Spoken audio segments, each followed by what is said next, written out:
Hi, welcome to Project Batman. I'm Ken Edwards. I'm Vincent Ottobre. I'm Sean Dillon. And this is the official Batman Immortal table read episode, which marks the end of phase 1 of this entire project. Which is the writing phase. If you want to read along with us, go to BatmanImmortal.com and you can check out the Read the Screenplay link at the bottom, and it'll take you right there to a download for the PDF.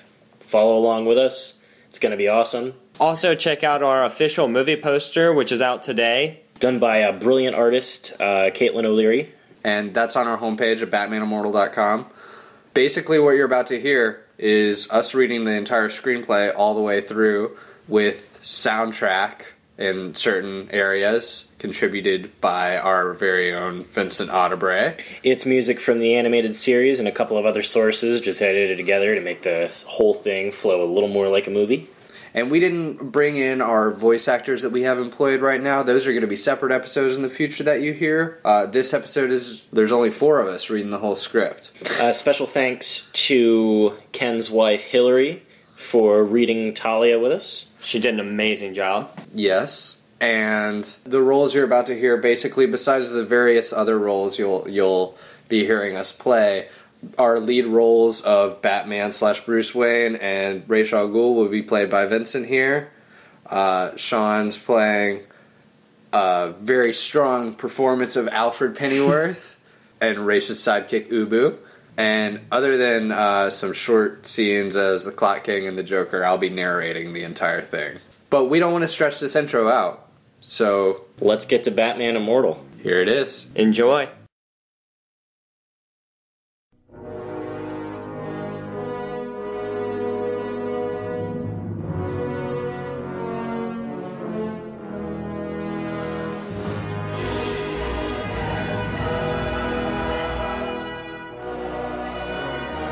Batman Immortal, written by Ken Edwards, Vincent Ottobre, and Sean Dillon, based on the television series Batman the Animated Series and Batman Beyond.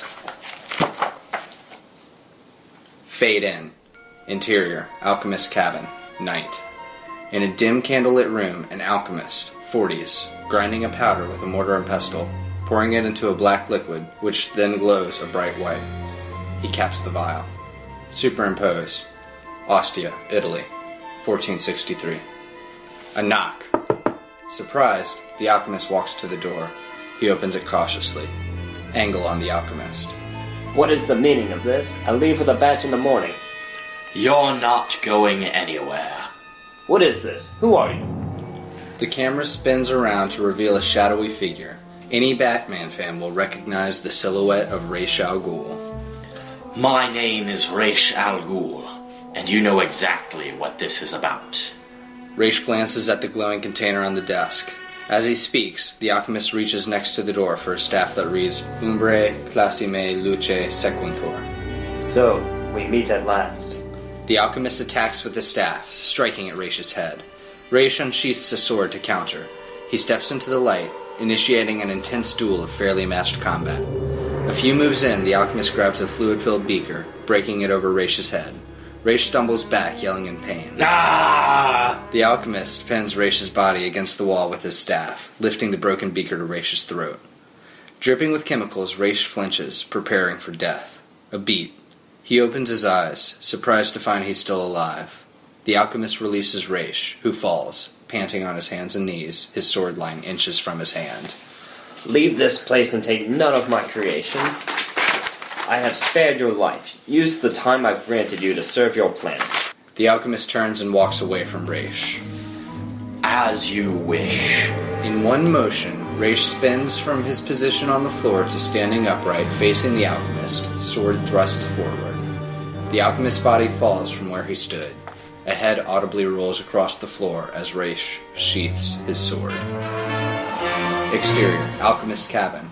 Ra's silhouette exits the house, a glowing vial in one hand, the alchemist's staff in the other. An explosion as the house is engulfed in flames. Focus in on the evil glow of Ra's eyes as he continues walking forward into the night. Interior, Ra's fortress. Command room, night. The silhouette of Ra's al Ghul walks away from the camera, his manner similar to how he exited the alchemist's cabin. The room is a sandstone color, lit by torchlight. Superimpose. Arkhangelsk, Russia, 2009.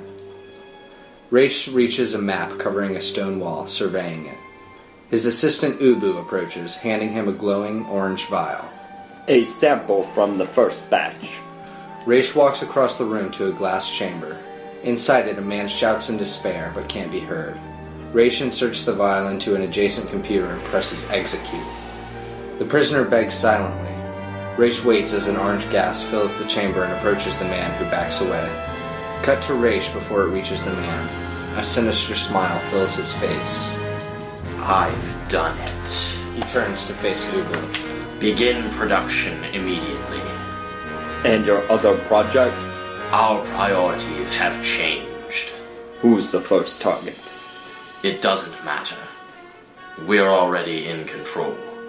I make all the rules now. Ubu glances at the area Raish was staring at on the map. Gotham? Not yet. I must ensure they have time to panic. Pull back to reveal the chamber behind him, filled with orange gas. Focus in on Raish's eyes as the music swells, going into the opening credits. The opening credits are short sequences of Batman fighting classic villains, Joker, Bane, Poison Ivy, etc. The nostalgic images are reminiscent of Batman the Animated Series. For the final credit, Batman stands triumphantly on top of a Gotham building, recreating the iconic image from the end of the series opening. Interior, Joe's Tavern, Gotham City, night. Angle from the street. Holding the door open for exiting guests, a restaurant manager Joe flips the window sign to closed. A set of wheels pulls up to the curb. Exiting the vehicle is Gotham Police Commissioner James Gordon, who approaches the diner. Joe opens the door, welcoming him. "You're not losing it, are you, Commissioner? New Year's is still a few months off." Thanks for staying up, Joe. Is he here? Joe leads Gordon toward a corner booth. "I haven't seen him. Maybe duty called. There's always someone up to no good out there. But I'm sure he'll be here soon. It ain't the end of the world yet." Too bad. Joe gasps as they reach the booth. Batman sits comfortably against the wall, sipping coffee from a mug. Maybe then we'd finally get a night off. "Holy hamburgers, Batman! You nearly gave me a heart attack." Speaking of which, a double please, Joe, with bacon. "Coming right up, boss." Joe exits. Long night? Thanks to you. Believe it or not, speeding tickets and jaywalking weren't the reason I got into this. I guess you would have preferred to bring Scarecrow back to Arkham? While wearing tights? I'd prefer not to have to do any of it. What are you saying? I don't know how much longer I'll be able to do this, old friend. Gotham needs you, Jim. Stop projecting. You defuse every situation before we can even get there. GPD is such a safe job these days, even Barbara talks about joining the force. Can you imagine? Barbara wearing a uniform? That'll be the day. Gordon sighs, a beat as they sip their coffee. Anyway, I've made up my mind. I'm retiring at the end of the year. Considering our history, I wanted you to be the first to know. Gordon's radio interrupts them. "All offices in the area, we have a 211S silent alarm going off at Gotham First Bank and Trust." Gordon, into radio. Got it. He turns back to Batman. Well, that's my... Batman is gone. A few dollar bills are slipped under the mug. Gordon smiles. Go get him, Bruce. Interior, Gotham First Bank and Trust. Night. Two shadowy figures set up a device next to the bank vault. I got a bad feeling about this. Shut your trap. They got no idea we're here. Do you hear an alarm? But what about when we open this? At that, Thug 2 cracks open the vault.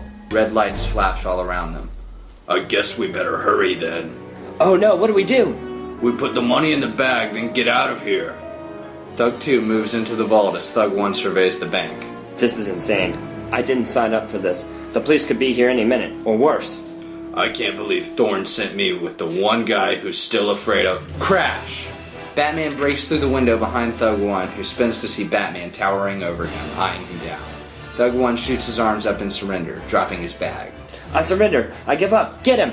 Thug 2 runs for the door, his bag stuffed with cash. Batman drops in front of him. Thug 2 attacks, Batman countering everything with ease. After toying with the criminal for a moment, Batman knocks him out with one blow. He smirks. Bam! Thug 1, quivering in fear, fires at Batman, whose smirk turns quickly to anger. He spins around to face Thug 1 and, BAM! A bullet hits Batman square in the chest and he falls to the floor. Thug 1 runs towards the door and grabs the bag full of cash. Batman stands up quickly, trying to run after him, but falls to his knees, panting. The sound of sirens approach rapidly. POV Batman, vision blurring. He watches Thug 1 escape. I'm sorry, Jim. Batman uses what little strength he has to crawl to the window, raise his grappling gun, and shoot himself out. Interior, Batcave, later. Alfred Pennyworth enters the Batcave carrying a tray of food. An engine revs in the distance. Alfred reaches the bottom of the stairs as the Batmobile appears, skidding to a stop. Alfred on the passenger side. The driver hatch opens. You're in rather early this evening, sir, but I do know how you look forward to macaroni night. Bruce stumbles out of the car, his cowl removed and his suit bloody. He grabs the hood for the support. Angle on Alfred as he gasps, dropping the tray. Oh my, Master Bruce, what happened? Alfred runs to aid Bruce as he collapses onto the floor. Fade to black. Fade in. Bruce opens his eyes, coming to consciousness. He looks at his surroundings. He's laid out on a cot, Alfred close by. Rough night. 3 for me. What? You've been out for over 2 days, sir. As they speak, Alfred nurses Bruce, rewrapping his bandages. 2 days? Yes, Master Bruce. I was afraid you weren't going to make it. It's not the first time I've been shot, Alfred. Just a few months ago. You were grazed in the arm. This is different. Half an inch to the right, and you've been shot in the heart. If it were any larger caliber, you would have been gone for sure. Alfred, I almost lost you. It's never come this close before. I'm getting slower, Alfred. To be fair, we expected that. If a fountain of youth were handy, no doubt we'd have leapt in ages ago. I don't know what I'm going to do. Maybe it's time to give it up. At least take a break until I'm gone. We could go on holiday until then. Bruce looks forlornly at Alfred. You know I can't do that. Right. More fair that I live to see another Wayne get killed. Am I too old for Batman? Alfred pauses for a beat, then sighs. You're pushing 50, sir. It's a wonder you've made it this far, going the way you have. Perhaps it's time to train another? No! Not after what happened to Tim. Bruce looks forlornly at the suit of Robin, encased nearby in glass, and the audience hears a faint echo of the Joker's laugh. Alfred wraps the final bandage and instinctively cleans up. Sometimes, whether we like to admit it or not, there's just too many signs for us to ignore, sir. I can't just quit. I made a promise. There has to be something I can do. Alfred picks up the bloody rag that was Bruce's bat suit. Well, this one was your last spare. I'll need to mend you another suit before you can do anything else. Bruce lights up. We can't see the bulb, but it's there. Alfred! Did I miss something, sir? Bruce's line of vision moves down the row of various bat suits, each in a display case on the opposite side of the cave. Your genius never ceases to amaze me. You're absolutely right. Oh, yes. Good to hear you finally say, sir. After all, you've been fighting arch-nemesis for the better part of 2 decades. Bruce, interrupting. I do need a new suit. Alfred's excitement fades. He returns to cleaning up. Oh, yes. Of course you do, sir. Exterior, Paris. Park. Day. The silhouette of a biplane against a sunny sky is revealed to be a toy, held and guided by a small French boy. He laughs as he runs through the park, surrounded by families enjoying their day. The Eiffel Tower stands tall in the distance. As the boy plays, an object falls in front of him. Angle on the curious boy from the POV of the object on the ground. The shadow of an actual plane crosses the sun behind him. From an aerial view, a thick orange gas cloud engulfs the entire city. Millions of voices scream briefly in unison, then the gas evaporates, leaving the city in silence. A biplane flies across the screen, away from the city. Interior, Batcave, day. Bruce welds something as Alfred supervises, both wearing welding masks. An episode of The Grey Ghost plays on the TV. And now, the adventures of the Grey Ghost! Black and white footage depicts Grey Ghost punching a thug. Remember me? Bruce removes his mask, and Alfred follows. That should do it. Are you sure this is the best idea? Pull back to reveal a mechanical armored batsuit, nearly twice the size of his previous outfit. What do you mean? What about this could be bad?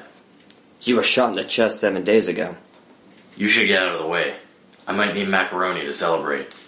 Understood. Do be careful, sir. I'll be fine. I'm at the cave. I've only just finished cleaning the bloodbath from your previous accident. Alfred exits. Then, in a series of fast intercut shots of intricate steps, Bruce triumphantly assembles himself in his new toy. Standing fully armored in front of his high-tech obstacle course, Batman approaches the operative console, quickly punches a sequence of buttons, then smiles excitedly. Training. Level 10. Initiate. The obstacle course begins, and turrets reveal themselves. Bruce reacts quickly, blocking laser blasts, multiple batarangs shooting from his arm. Targets continue popping up all around. Bruce moves faster, grunting, now struggling to hit them all. The suit begins to smoke. He misses a few, and begins yelling in agony as he begins to take fire. He falls backward, reeling in pain. As he struggles to lift himself up, Alfred enters, hits the emergency button on the console, and runs to Bruce's side, helping to remove the suit, lifting the helmet first. Let it go, sir. Breathe. I can't. Too heavy. Try to rest. Even with the added strength, I can barely move around in this. I'm afraid there's worse news. Alfred changes the channel on TV. The news displays images of an empty Paris from above. The footage headline reads, "City population vanishes." Bruce sits up to watch. Start of the rapture. Some are saying nuclear war, while others are suggesting alien abduction. What? Perhaps we won't have to worry about our age for too much longer. A whole city of people just disappeared? How is that possible? The whole world's in a panic. Bruce stands up. And I'm guessing that was somebody's plan. You couldn't possibly think that finding out who falls under your responsibility. Bruce walks closer to the television, staring, transfixed. It couldn't hurt to take a look. Might I suggest? Who has reason to attack Paris? Master Bruce. The city of love. Sir. Whoever did this wants mass hysteria. I need to find out what did this. Bruce pivots, rushing toward his plane, the Batwing. Bruce Wayne. Bruce stops, snapped out of his trance. He turns to Alfred. You nearly gave yourself a heart attack just moments ago. Please, Master Bruce, take one night. Sleep in a bed in your parents' house. I'll make a big breakfast in the morning before you leave again to get yourself killed halfway around the world. Bruce stares down, heeding these words. He looks up to Alfred for a beat, then to the news footage, the Batwing, the bat armor helmet on the floor, and finally back at Alfred. Reluctantly, Bruce nods. Alfred helps him up the stairs, and they exit the Batcave. The lights cut off, and images of bad news remain glowing on TV. Interior, Raish's fortress, command room, night. Raish approaches his wall map with a quill in his hand. He sticks the end of it in a bottle of red ink, raises it to Paris's position on the map, chuckling as he crosses it out. Ubu approaches him from the side. Were there any issues? None whatsoever. We had enough to ensure no survivors. Good. Ubu turns to leave. We cannot stop now. We must be ready for another cleansing within days. Ubu stops and looks back toward Raish. Oh, Master, we have some left. Raish, excited. What? How much? The estimate is enough for 3 more cities. Raish smiles as he crosses the chamber to his throne. Use all of it. Ubu nods and exits to a stairwell. He reaches the bottom, and we pull out to reveal a massive factory filled with hundreds of members of Raish's secret organization, the Society of Shadows, working systematically with green and white liquids, freezing orange gas clouds in laboratories, creating more than enough to wipe out the human race. Interior, Wayne Manor, Alfred's quarters, morning. Alfred wakes up in his pajamas and sits up in bed. He glances at a clock on the wall. 8 a.m. Moments later, Alfred buttons the jacket on his suit and checks himself in the mirror. He exits out into the hallway.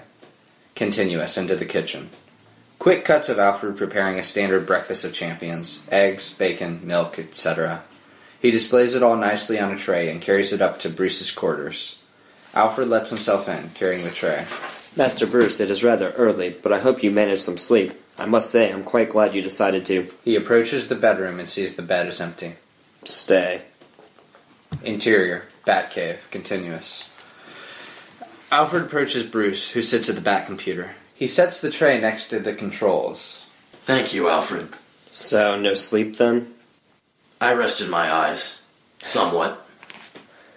Let's hope that will do. Have we figured anything out yet? There's not much to figure out without going to investigate. France has countries that aren't exactly allies, but no enemies of this caliber that I'm aware of. Alfred points at the news on the TV screen. Any developments? Not yet. Alfred notices Batman's rogues gallery on the Bat computer. I see you're looking at all our old friends. Feeling nostalgic, are we? As Bruce speaks, he clicks past many familiar faces, all with notation as to their status: alive, deceased, unknown, etc. Not quite. It's just an attempt to jog my memory. I don't have much to go on. It won't matter if you plan on saving the world as Bruce Wayne, without a new suit, that is. Actually, that's where I started. I was hoping you could help with some of the more specific features, but I think I figured out a basic design. Something like this. Bruce brings up a blueprint of the Batman Beyond Batsuit. Oh my, what have you so far? As he speaks, intercut the Bat computer displaying graphic illustrations. Bruce occasionally takes bites of breakfast while explaining. Do you remember a few years ago when Barbara refined Dr. Karos' invisibility polymer to design that stealth batsuit? Do you mean the one with yellow? Yes, the yellow one. I never put much stock into it because I've always relied on my own stealth, but I'm experimenting with so many new features that I thought it couldn't hurt to try that one out too. Features such as? I was going about increasing strength the wrong way with the armor, so I've adapted a servo motor designed by a former contact named Peter Corso. With this neuromuscular amplification, I can lift 10 times what I normally can. I'd match Bane blow for blow. So you'll be safer? Not bulletproof, but I can take a few lead pipes to the head. If everything else works out like I'm hoping, however, I won't need to. Everything else? Do I have to ask? There have been times when escape has been less than ideal, and the ability to fly would have been useful. We've taught ourselves to fly, have we, Master Bruce? Do you remember Dr. Ballantyne, the Batwoman? Which one was she? There were 3 after all, sir. The scientist who worked for me at Wayne Enterprises. I archived a sample of the metal alloy she synthesized, and over time I've been able to recreate it. I wasn't sure to what use I could put its transformative properties. Until now. I don't see a cape here. Bruce pushes a button, and the animated Batsuit takes flight.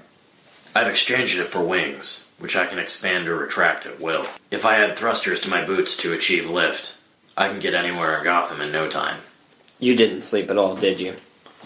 A beat, as Bruce doesn't answer. Suddenly, he points urgently at the TV monitor, divided into 9 simultaneous newscasts. Each box is labeled with each broadcasting location: Washington, D.C., Los Angeles, Spain, Russia, Japan, etc. Alfred, look! Bruce turns up the volume as news breaks from Washington, D.C. Urgent news breaks as London, England is suddenly engulfed in a massive cloud of orange gas, which appears to be the same mysterious toxin that was used yesterday in an attack on Paris, France. Good God. One after another, each news station reports on the events. We take you now to a feed of various CCTV cameras filming areas around London. What you're about to see is live and may disturb you. Footage depicts London street corners. Pedestrians run from the cloud.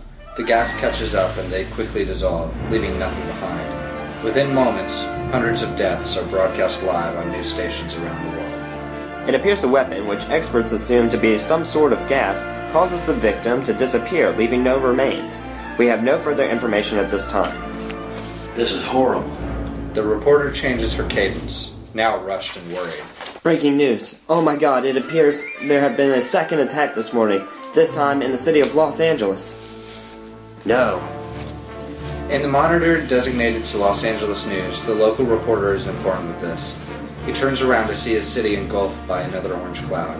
He tries to run away, but the gas seeps through the studio, killing him and the rest of the city live on air. Bruce and Alfred watch this, mouths agape. What does this mean? It means nobody feels safe. Who could be behind this? If anyone has an idea, there's only one place I can go to find out. Bruce heads for the Batwing. But sir, what about your suit? Not as Batman, as Bruce Wayne.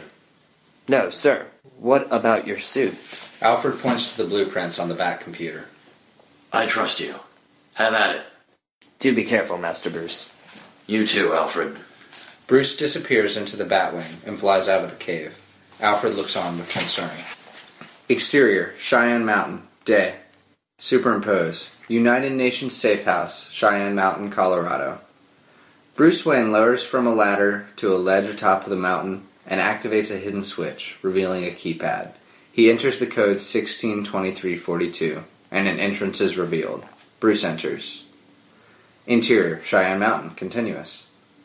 2 armed agents guard a glass entrance to the meeting room. Have you seen that new BT-16? Yeah, some of the other guys were telling me about it. They say it's quite a thing to... What was that? They turn to see Bruce Wayne at the entrance to the meeting room and draw their guns. Officials argue in the background. Hey, what do you think you're doing? I'm here to help. Who are you? You don't know who that is? I'm Bruce Wayne. I'm part of the relief for the attacked cities. Well, nobody told us. Still aiming, Guard 1 reaches to his headset. Just before getting there, a hand grabs his, stopping it. That won't be necessary. Pull back to reveal the hand belongs to Superman. He's with me. Superman eyes Bruce with suspicion. Let's go. Superman enters a code on the keypad and the door opens. After you, Mr. Wayne. Interior meeting room, continuous. World leaders occupy a large oval table in the center of the room. The walls are lined with security. Bruce and Superman linger near the entrance, speaking quietly. What are you doing here? The same thing you are. You left the Justice League. You walked away from your opportunity to help. I didn't want to risk any more lives. The last time I had a partner, my nemesis used him to get to me. We've been through this. I help in my own way. You should stay out. This time it's too dangerous. But not for you, Bruce. Let us take this one. It's obvious you're not moving as well as you used to. I can't let you get yourself killed. There are thousands dying that don't deserve to. I'm willing to risk it. So, what do we know? Pull out to reveal politicians arguing, yelling incoherently. Nothing. I will not stop. I will yell until I start to get some answers. One of you has to know something. You're not the only one who's been attacked. It's clearly a group with a religious agenda to spread. No, you do not look at me. We had nothing to do with this. You know we have been working toward diplomatic understanding for years. Why not ask your precious Justice League leader what they know? Why does anyone still think we can trust them? He walked in rubbing elbows with a billionaire. Superman scowls. Bruce stands by silently. Gentlemen, it's easy to turn on one another in a state of crisis, but far from a helpful solution. I assure you Mr. Wayne is the only one here to help. How can he help? Everyone that's been attacked already died. There's no one left to buy anything for. Just tell us what you found out. Superman exchanges a glance with Bruce. We haven't found anything, The room groans impatiently. but we're still working on it. It's a big planet. Anyone with a plan of this magnitude probably has enough resources to hide well. It's clearly a group that doesn't want to be found. You're not telling us anything we don't already know.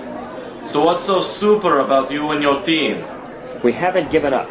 The Justice League is searching the globe right now. Nobody can hide forever. I promise that within a matter of hours, we'll have found the source of this threat and nobody... Match cut 2. Exterior, Cheyenne Mountain. Bruce and Superman are standing back atop the mountain where Bruce entered. A quick edit makes Superman's dialogue sound like a continuation of his sentence from the last scene. knows where to look.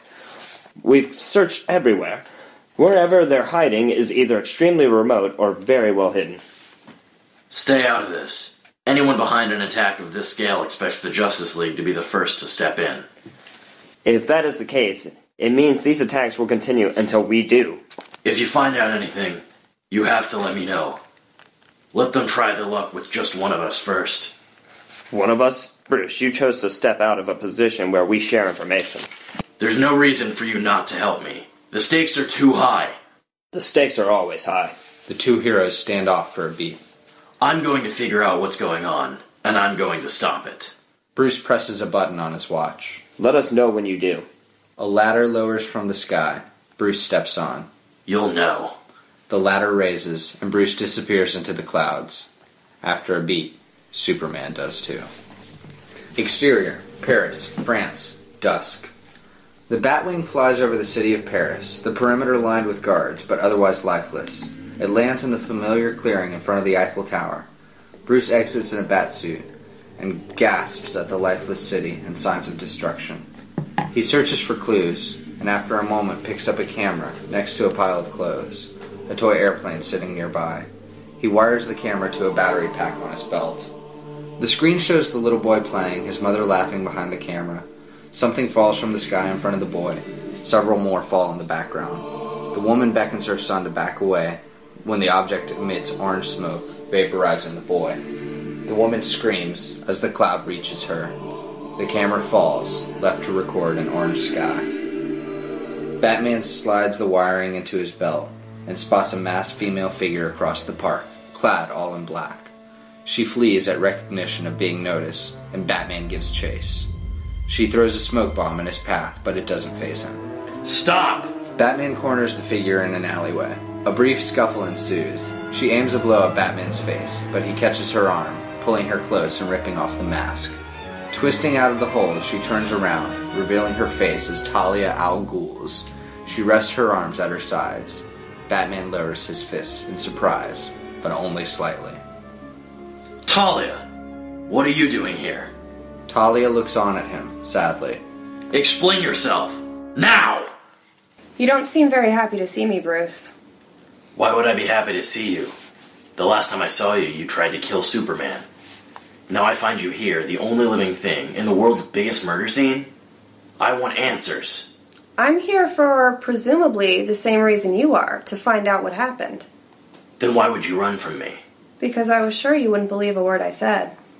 Your father is behind this, isn't he? Obviously, I have my suspicions, but I just told you. I don't know. You don't know?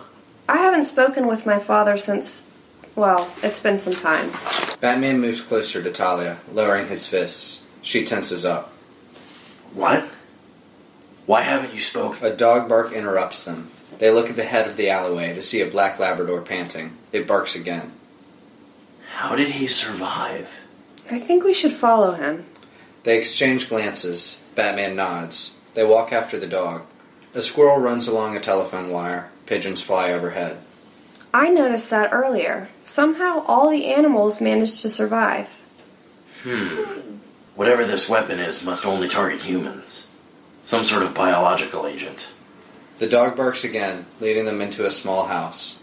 Armed with a batarang, Batman enters the open door. Talia follows. Interior, French safe house.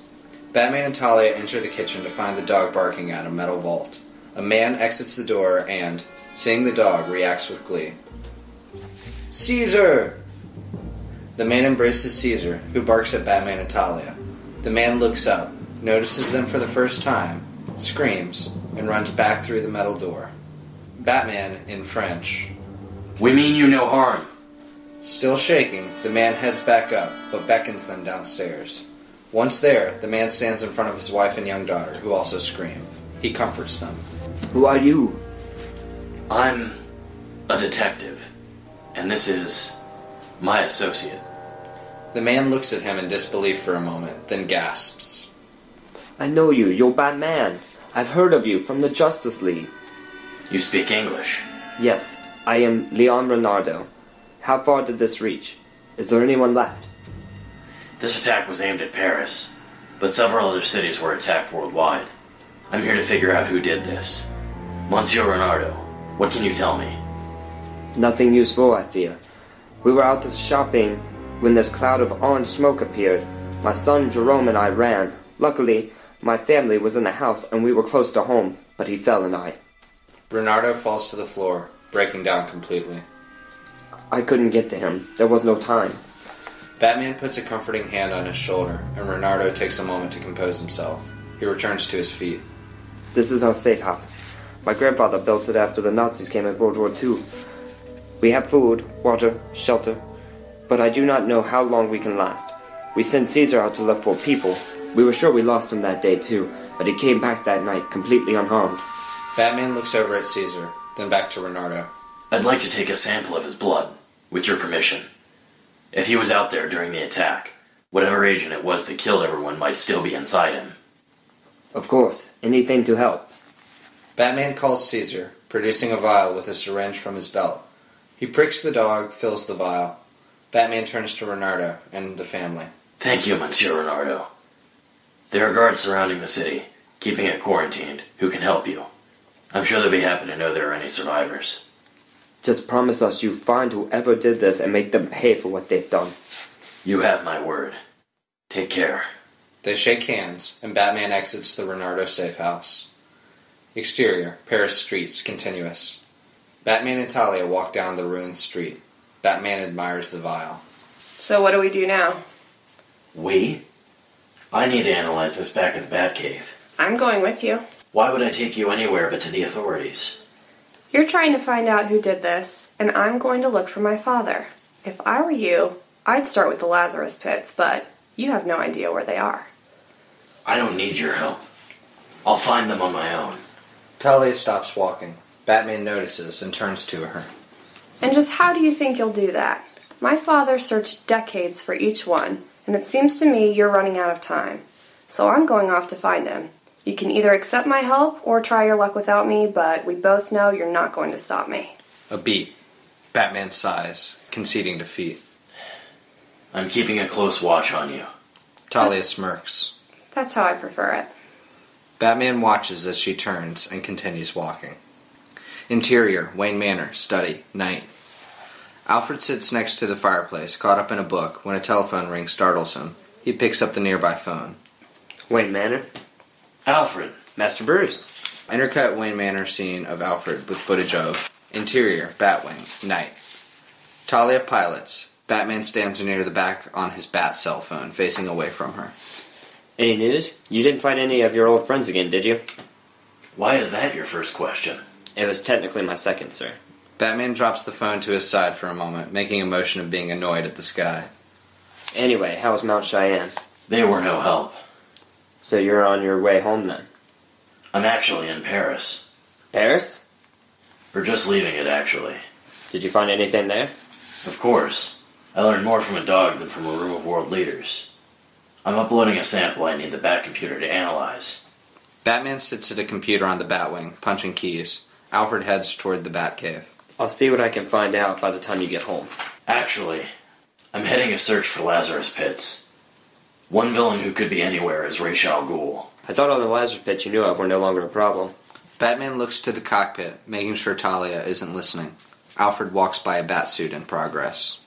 I got a lead on where to find some more. Be careful, sir, as always. See you soon. Batman hangs up the phone. The computer screen reads upload complete. He heads to the cockpit, sitting co-pilot seat. Afraid to tell him about me? I don't have to report every informant I have to Alfred. That's all I am to you, an informant? How do I know you're not leading me into a trap? Right into his lap? Wouldn't that be giving you exactly what you want? Batman grits his teeth. Where are you taking us? The closest Lazarus pit from here, right outside of Italy. Thanks for the information. They both stare ahead silently. Exterior, Ostia, Italy. The Batwing swoops into a clearing and lands. Batman and Talia exit. We'll have to hike from here. This was the closest place I could put down your plane. They take off into the trees. It's called the Batwing. Interior, Lazarus Pit. Darkness. Then, moonlight is revealed when Batman and Talia remove the brush covering a deep hole. Batman anchors a hook on the side and lowers them down. The Lazarus Pit is shallow, filled with a percentage of the ooze it holds at full capacity. They jump off the line. Batman examines the ground, covered in tracks. Somebody's been here. Look at all the prints. It was my father, or his guards. This is what it looks like after he drains it. Drain it? I thought he jumped in to use it. That's how he uses it on himself. But he's been testing it for centuries, trying to synthesize it, or use it for something else. It'll refill over time. Something else like what? He's constantly inventing new things, creating potions, weapons. He would always get me to help him. Batman studies the remains of the ooze, intrigued. I've always been curious about where it came from. I wonder if it's some sort of primordial residue, left over from the beginning. It just seems so ancient. When he doesn't get a response, he looks back at Talia, who is lost, her gaze intense, focusing on the Lazarus. A beat. Batman speaks, and she's startled to find him behind her. You said you hadn't seen him in a while. What happened? Why do you suddenly care? Bruce's voice shifts to his more comforting, normal tone. Because all of us would be a lot easier if I could just trust you. Talia looks forlornly into Batman's eyes. Do you remember the last time we saw each other? That time you teamed up with your father to kill Superman? How could I forget? Do you want me to tell you or not? Batman says nothing. It was right after that, not a moment later. Exterior, desert, flashback, night. Talia in voiceover. We had just gotten over the ledge. I fell into the river at the bottom of the ravine. A river flows steadily at the bottom of a ravine. Talia crawls out of the water, catches her breath, then looks around for her father. Father? She panics, searching the bank. Raish emerges. Talia gasps, grabs her father, pulling him out onto the bank. Oh, Father, I'm so happy you made it out of that alive. As am I, daughter. Talia embraces her father. He doesn't return it. What do we do now? We are not going to do anything. She releases her embrace. What do you mean? You need to leave. My love for you is the reason this battle was lost. You are to me what kryptonite is to Superman. And if I'm to secure my greater purpose in the history of our species, you cannot be part of it. A less loving father would kill you to ensure success, but I trust you will stay out of my way. The camera spins to reveal a biplane on the opposite side of the bank, and Raish makes his way to it. Father! Talia can't believe this. She tears up and begins to cry. Father! He pays her no mind, and a wide shot depicts her falling to her knees as his plane takes off, leaving her behind. Talia in voiceover. That was the day I lost my father. Interior, Lazarus Pit. Present. I haven't seen him since. These words hit Batman hard. That was years ago. He could be anywhere. They hold eye contact for a beat. The moment is tense, but not due to distrust. Well, there are plenty of other pits to check. We're bound to find him somewhere. Batman grabs his grappling hook, tugs at stability, then holds his arm out to Talia. Then we should get going. Talia enters his embrace, continuing to share a gaze as they rise up together. Establishing shot, Batwing in flight, evening. Superimpose, just outside Italy, 4 days later. Interior, Batwing. Batman and Talia sit together in silence. Talia breaks it. 7 Lazarus pits and still no hint of my father's location, or even shadow guards.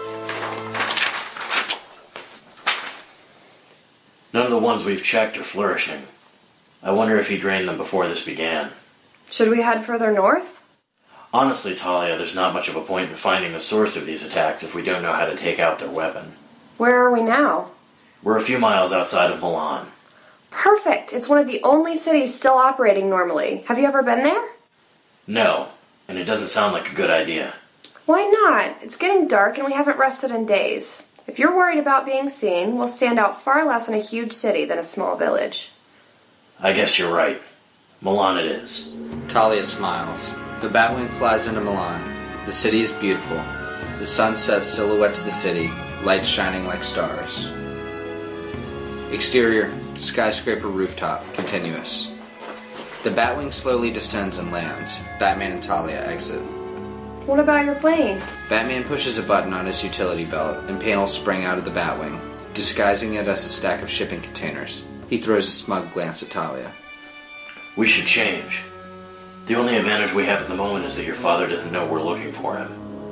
Okay. Don't you think we should have done that before you hid the plane? Exterior, Milan streets, moments later. They browse the town, Bruce Wayne in a nice suit and a red tie, and Talia in a lavender blouse and long, matching skirt. What plans did you have in mind? You have to try this bistro up ahead. It's one of my favorite places to eat in the world. I don't know, Talia. I meant more like a hotel. The sooner we sleep, the sooner we can leave. Don't be so sedulous. We have to eat, and there's no reason not to have a nice meal while we're here. We're supposed to be finding the cause of these attacks, not sightseeing and sampling bistros. Bruce, you're under too much stress. You need a break. We can't do anything more until tomorrow anyway. Just try to clear your head. You'll be amazed at how much that'll help everything else. Bruce sighs in defeat. Lead the way, then. Talia walks off in front of Bruce, who follows. He smirks at his current situation, but not with disdain. A moment later, they've arrived at the bistro, and Talia leads them in. Interior, Milan Bistro, continuous. The host, a kindly-looking old man, stands at a podium near the front. Ah, welcome. Table for two, I presume? Yes, please. Would you prefer to sit inside or on the beautiful rooftop? It's a beautiful night tonight. It is. The roof would be splendid. The host leads them upstairs to their table on the roof. Exterior Milan Bistro, rooftop, continuous. The patio isn't very crowded. The moon is out in its fullest beauty, silhouetting Bruce and Talia against the clear sky as they are seated in the corner. A band plays softly nearby. Your waiter will be right with you. The host walks away. Bruce examines his menu. This place does seem nice, at least. Do you have any recommendations? Have you ever had roast pheasant?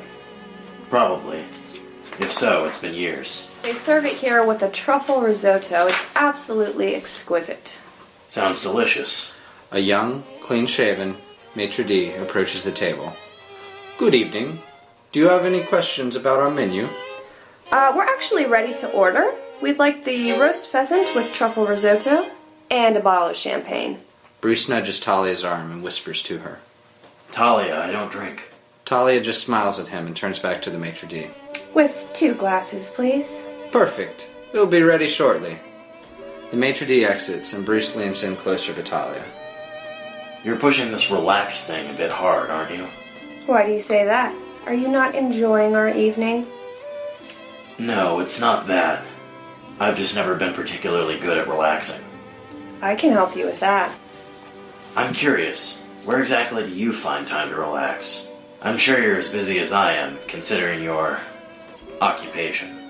I still took time to enjoy life under my father's tutelage, something I've been away from for years, I'll remind you. I have to wonder how you turned out so normal. Raised by a total sociopath, yet so... well, not a sociopath at least. I appreciate the compliment, but I dare to think people can be different from their parents. I suppose so. You're pretty lucky just to have had someone who cared about you. For a while, at least. They share a look of pain, longing, and understanding. The maitre d' returns with their champagne, breaking the silence. Your dinner will be ready in just a few minutes. The maitre d' exits. Now, I have a question for you. All right. A beat passes as Talia hesitates before asking.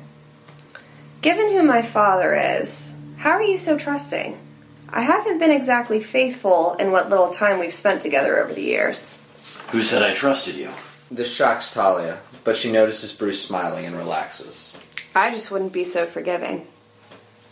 The truth is, I shouldn't trust you.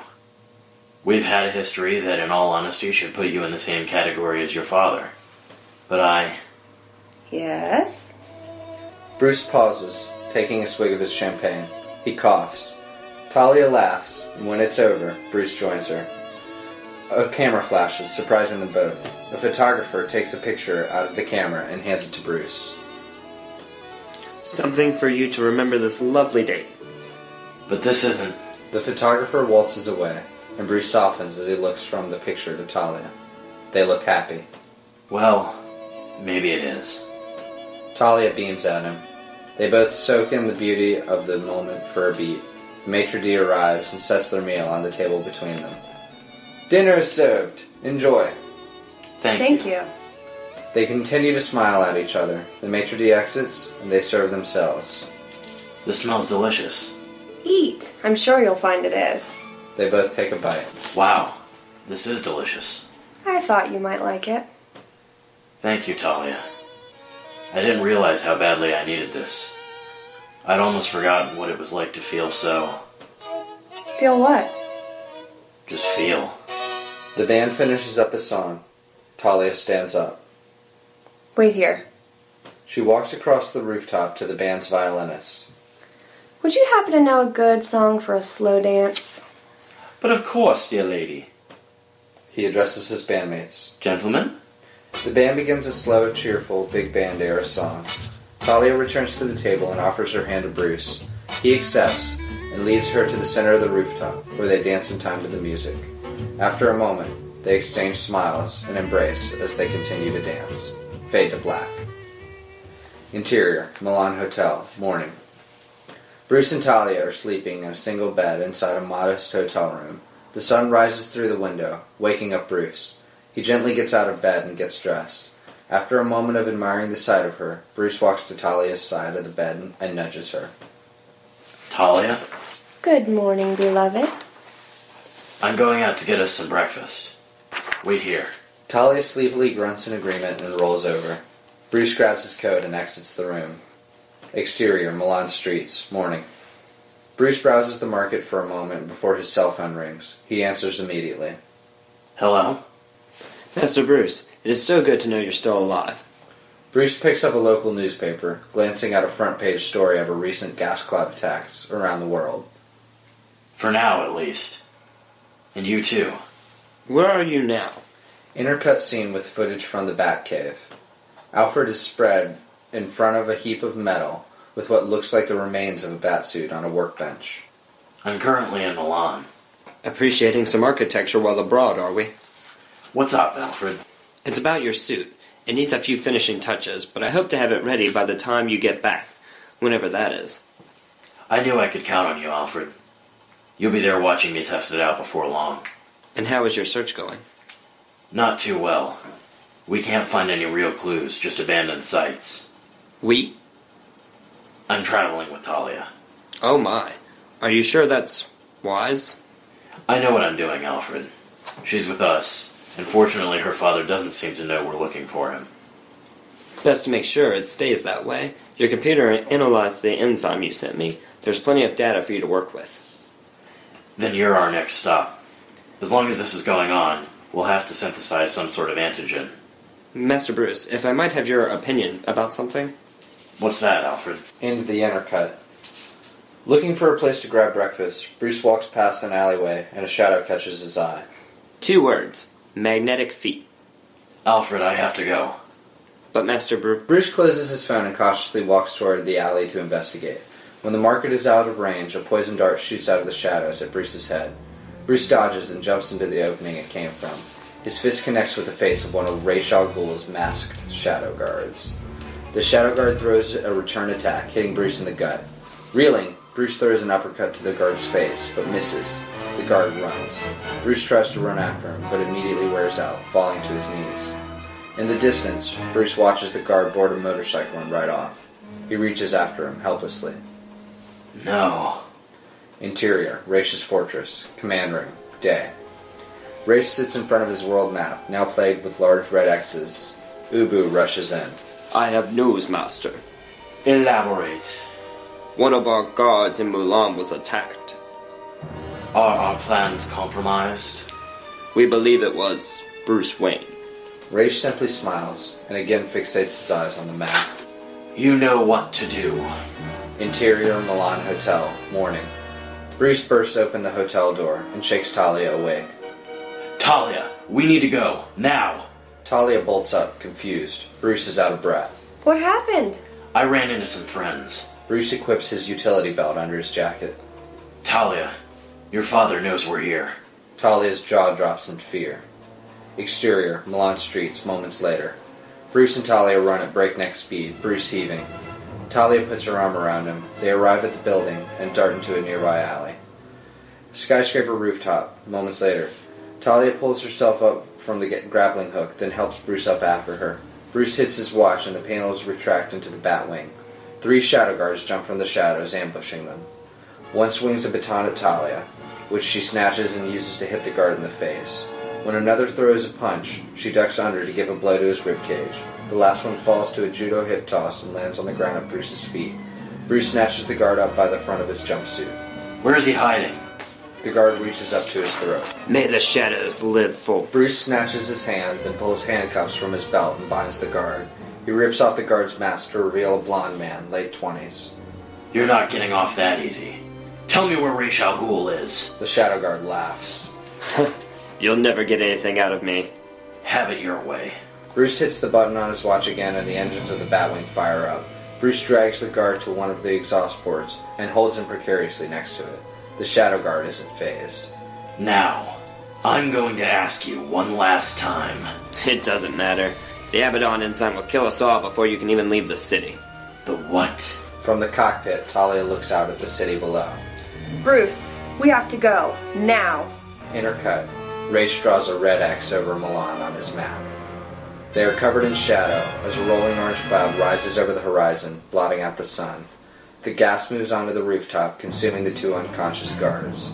Bruce throws the remaining shadow guard into the plane and jumps in after him. Still handcuffed, the guard jumps from the plane to the ground. He lands, stands, and faces the plane. May the shadows live forever. Bruce reaches out after him, but Talia pulls him back in. Let's go! Talia? The plane takes off as Bruce watches the shocked shadow guard dissipate. Bruce closes the hatch just before the cloud engulfs the plane.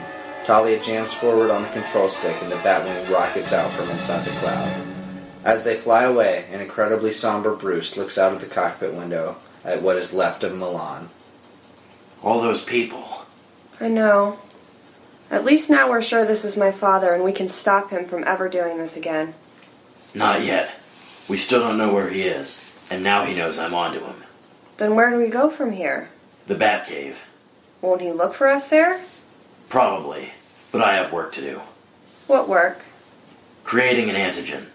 There has to be something that can fight this enzyme. Abaddon. Abaddon? That's what he called it. What does that mean? Abaddon was the name of the Hebrew angel of death. The Batwing flies away from a city engulfed in orange. At the apocalypse. Interior, Ra's fortress, night. Ubu enters the main hall to find Ra's sitting at the head of the table. He crosses over to Ra's, but does not sit down. Are you sure about this, Master? I don't trust him. Ra's looks up and smiles confidently at Ubu. You don't have to, nor should you, but you do need to trust me. Send him in. The door opens, and Temple Fugit, the Clock King, briskly enters, now in his 70s, still sporting his trademark clock-shaped glasses and walking with his clock hand cane. He seems annoyed, carrying himself extremely businesslike. You have precisely 3 minutes to explain why I've been brought here. I hardly think I'll need even that long. Please, take a seat. The Clock King sits down, opposite Ra's. Ubu glares at him. So let's get to the point. My name is Ra's al Ghul, and I need you, Temple Fugit, formerly the Clock King, to assassinate the vigilante known as Batman. My own agents have proven unable to handle him. The Clock King's eyes widen, intrigued. You will meet the detective in his laboratory, making full use of your demolitions expertise. Interesting. I had a feeling this was regarding that line of work, but I haven't done that since Hamilton Hill left Gotham City. I am aware of your past with Mayor Hill. Rest assured, it has been taken care of. Ra's slides a photo toward the Clock King, who picks it up and smiles gleefully. We never get to see what's on it. I wish I could have been there to see it. You certainly have my attention. However, I'm curious as to why you'd come to me. Why not Joker, Killer Croc, or anybody else? Why me? Apart from being an untrustworthy risk, the rumor is the Joker is deceased, and I could never trust any simple miscreant with a task such as this. No, of all the detective's former adversaries, you are the one who seems to be both mentally stable and competent enough to handle the job. I'm flattered, but I've no need for money since my dealings with Project Cadmus. Surely there's something you desire. The Clock King pauses for a beat, thinking. I'm guessing you're the one behind the recent attacks. Ra's smiles as if he's been complimented on his attire. You assume correctly. I'd like my own country. Reasonable. Which nation is worthy of your rule? Japan? Russia? Take your pick. Upon the death of the detective, any country is yours. Raish extends his hand to the Clock King. Not so fast. One more thing. Clock King opens his briefcase, unrolls a blueprint of the quantum temporal manipulation band, and hands it to Raish. I'll need a few of those. This will be no trouble at all. Production will begin immediately. Raish signals to a guard, who takes the blueprint and exits. Do we have a deal, Mr. Fugit? Yes, it's a deal. They stand and shake hands. Perfect. A plane will be provided to transport you and my associate Ubu to Gotham City upon completion of your device in a few hours' time. Ubu, shocked, steps forward. What? Yes, Ubu. You've seen the detective's headquarters. You will accompany Mr. Fugit and assist him as needed, then return and report to me. Ubu glares at the Clock King, but remains silent. The Clock King turns to leave, but stops midway and turns back to Raish. I'm curious. Why now? Is Batman coming after you? Raish looks back at the Clock King, speaking sternly. I do not fear any man. My gods reported him on my trail, and he's likely been searching for this place since. The detective and I have always had an honorable understanding. Years ago I wouldn't dream of hiring an assassin. But after certain setbacks, time is of the essence, and surprise is now my only ally. No amount of respect I have for the detective is worth risking my vision of the future. Which is what? Raish walks to his Lazarus pit in the center of the room, peering into it deeply as he speaks. I wish simply for a balanced world. No more, no less. A world wherein humanity bows to a natural order, instead of endlessly challenging it. I do not care how many deaths it takes to get there. He turns back to the Clock King with a look of finality. Your 3 minutes are up. Clock King nods and exits silently. Ubu then crosses to Raish. You're giving him an entire country? Why are you doing this? Are you questioning me, Ubu?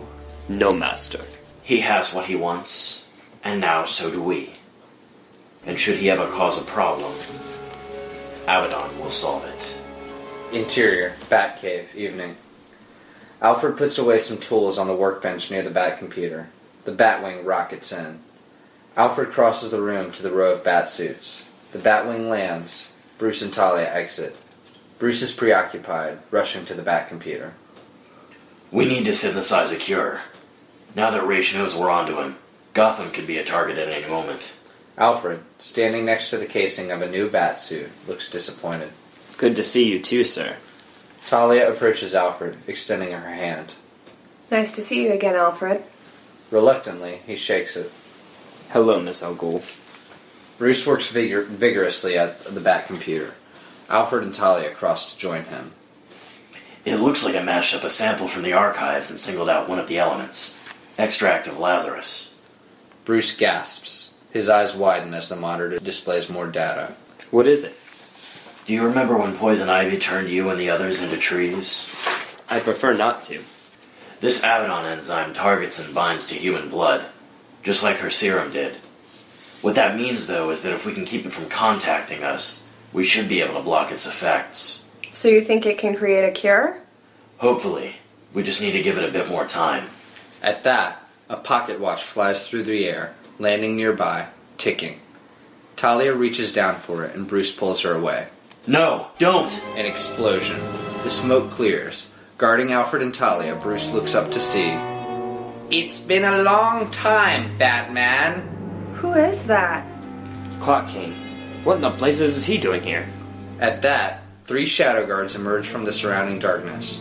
Bruce removes his coat, revealing his utility belt, and produces 2 bat swords. The shadow guards rush our heroes. Bruce and Talia exchange a quick glance, and Bruce leaps out of the way, charging the Clock King. Talia, fending against the shadow guards. Bruce and Clock King sword fight, the Clock King using his cane. Alfred rushes toward the bat computer. I was sure we'd seen the last of you, Fugit. You haven't shown your face in ages. He kicks Clock King back away from him and shoots his grappler from the distance. You thought wrong, Batman. Your hours are numbered. The device on the Clock King's waist lights up, and he abruptly disappears. The grappling hook shoots through the space he just occupied. Huh? The Clock King silently appears behind Bruce and trips him. He attempts to stab Bruce with the end of his cane, but he catches it. Tricking old age with technology and time belts? Bruce pushes the cane forward, smacking Fugit in the face. I can honestly say I completely understand. Clock King recoils, but quickly resumes the fight, now flashing around Bruce at rapid intervals. Talia counters an attack from the two Shadow Guards by shielding herself with the other, knocking him out. The guards look at her with disdain, and she beckons them to continue fighting. They charge her, and as she readies herself, an arm emerges from the shadows behind her, wrapping around her throat. Traitor! Talia, restrained by Ubu's grasp, quickly jumps into the air and throws out her legs, knocking the two guards away, and Ubu to his back, releasing her. Talia elbows Ubu in the face as she jumps up and runs at the other two guards. Bruce and the Clock King continue to duel, their dance moving closer to Ubu. Ubu waits for the right moment, then sweeps Bruce onto the ground as he uses the momentum to bring himself up. As Bruce falls, Ubu pulls out a sword. He and the Clock King pull back their weapons, and just as they strike, Bruce counters with his swords as he brings himself back up, engaging both villains at once. After a sequence of dual villain swordplay, the Clock King attempts to place a time belt on Bruce, who bats it away from the fight. The Clock King steps away while Bruce attacks Ubu, activates a pocket bomb, and lobs it toward them when Bruce's back is turned. Ubu steps back and Bruce turns around, catching the watch on his sword, lobbing it upward just in time. The watch explodes as it nears the ceiling, causing boulders and stalactites to fall, creating a barrier. The Clock King, now separated from the fight, checks his surroundings. A row of lab equipment and bat gear leading down to the bat computer. Bruce combats Ubu, backing him into Talia's fight against the Shadow Guards. Bruce and Talia fight together against the three enemies. Clock King briskly walks down the aisle, tossing pocket bombs to either side, explosions following seconds behind him. He rapidly approaches the bat computer. Alfred, monitoring its processes, turns to find the Clock King approaching, and he boldly puts himself between them. Stay away from there. The Clock King laughs, placing an explosive on the hardware. You're so ancient, I'm not sure if I should kill you or just wait 15 minutes. I could just speed up my belt a tick. A buzz. The bat computer produces a vial, which Alfred quickly grabs. He goes to pocket it, but Clock King swats it out of his hand with a cane. It lands on the floor amid the chaos, but Talia grabs it mid-fight. The explosion goes off. Alfred and the Clock King jump away from it as the fight continues on. As the smoke clears, Bruce finishes tying up Ubu. Talia trips the two guards that are holding her own, putting them in a sleeper hold as their necks meet ground level, knocking them out a beat later. Alfred stands atop the Clock King triumphantly, when Fugit laughs maniacally. He presses a button on his belt, then reacts in surprise when nothing happens. What, the clock? He looks at his waist. Alfred has attached a separate time belt onto the one already bound to Fugit. He activates it. Time's up. Clock King's belt speeds up his timeline, but remains visible in real time by the sphere set by the second belt. The group watches him age rapidly, eventually turning him into a pile of dust, resembling the remains of Abaddon victims. When the body dissolves, the belts deactivate. His clock-rimmed glasses fall to the ground. Bruce and Talia approach Alfred. Opposite, Ubu rubs his constraints against his sheathed dagger. Wow, Alfred. What happened to him? He called me old, sir. Ubu's free hand quietly unsheaths an orange-stained dagger. Focus in on it, dripping Abaddon solution. I was worried there for a moment. You were? It's Alfred. Unfortunately, there's no way we can get him to tell us Raisha's location in this state. Oh, that's why I tied up Ubu. Bruce throws a thumb over his shoulder. Oh good, that should be... Alfred looks back behind Bruce just in time to see Ubu lunge. Master Bruce! Alfred quickly shoves Bruce out of the way. In a flash of a moment, Bruce falls as Ubu thrusts forward, stabbing Alfred square in the chest, mirroring the imagery of Batman getting shot at the bank. Bruce looks up, realizing what happened, and leaps up to catch Alfred as he falls. No. Bruce cradles Alfred as he lowers them to the ground. Alfred begins to age rapidly. Your parents would be proud. With that, Alfred dissipates into nothing, his remains falling through Bruce's fingers. Bruce gasps desperately. For just a moment, Bruce tears up, his jaw dropped in shock. Talia rushes to his side. Bruce covers his face. Silence. Then, the camera pulls back to a dagger, dripping with orange and red. It sits next to a foot, secure in a familiar sandal. Bruce looks up at Ubu, and for a beat, the camera filters red. Ubu, shocked and distraught, falls to his knees as Bruce runs at him, full of rage, screaming. Ubu shuts his eyes. When Bruce reaches him, he holds back nothing, beating at full force. After a few moments of this, Bruce stands over Ubu, rearing back a fist, and yells. Ubu takes a deep breath. At the height of his scream, Bruce turns around and punches the wall of the bat cave. The vibrations echo around the cave. Bruce's breathing is heavy, his heartbeat audibly racing. No, I will not become this. He turns to Ubu. Become you. Ubu, still holding his breath, facing Bruce, backs away. Go. Tell your master he failed. Tell him I'm going to find him. Ubu has backed up against the edge of the cliff. He looks back over the ledge, then back to Bruce. I can't believe my actions. I've defeated you, the greatest warrior I've ever seen, in the most dishonorable possible way. I'm sorry. May the shadows live forever. He reaches up to his neck, and we zoom in on his face. Archangelsk. Ubu activates the suicide gas and steps off the cliff, leaving a cloud of green smoke to rise in his place. Bruce looks on for a moment, breathing heavily. He turns to Talia, who sits next to the pile of what used to be Alfred, and walks past her, up the stairs, toward the study. Bruce. She stands, looking up after him. Continuing on, Bruce silently exits. Interior, Wayne Manor, study, night. Bruce sits in his master chair next to the fireplace, looking up at the portrait of Alfred Pennyworth. Thunder crashes outside. Talia enters the study and approaches Bruce slowly. She puts a concerned hand on his shoulder, which he holds for a moment. As soon as she begins to speak, he cuts her off. Bruce. I know what you're going to say. You're going to say there was nothing I could do to prevent this. You're going to say that this isn't my fault, that this is just like my parents' death. But you're wrong.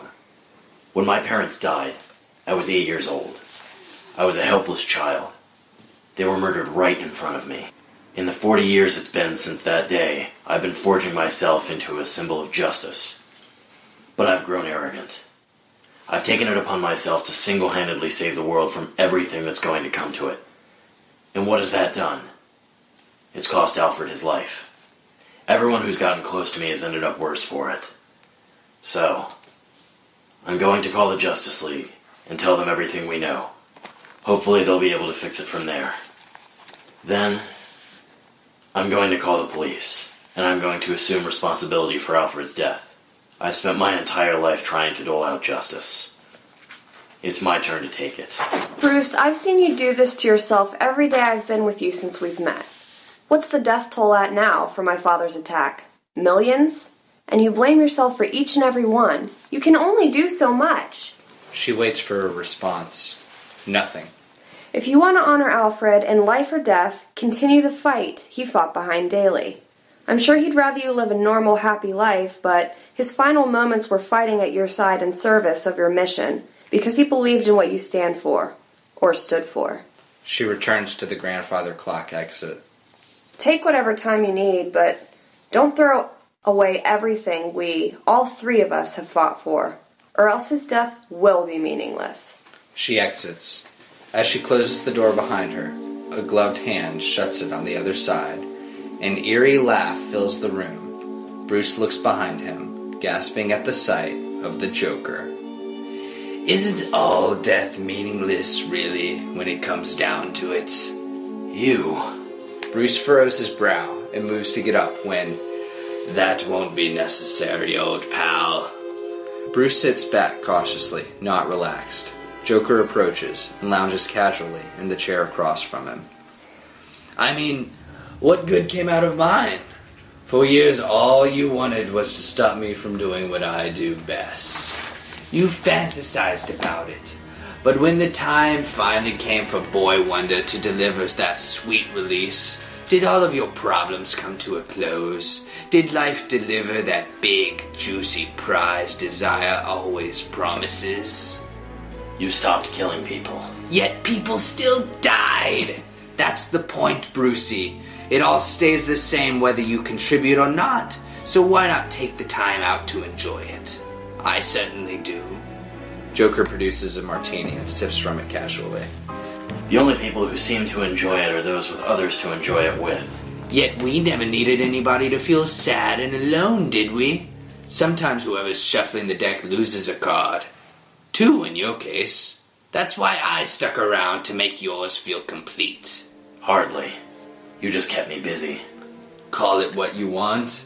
Your father was a busy man himself.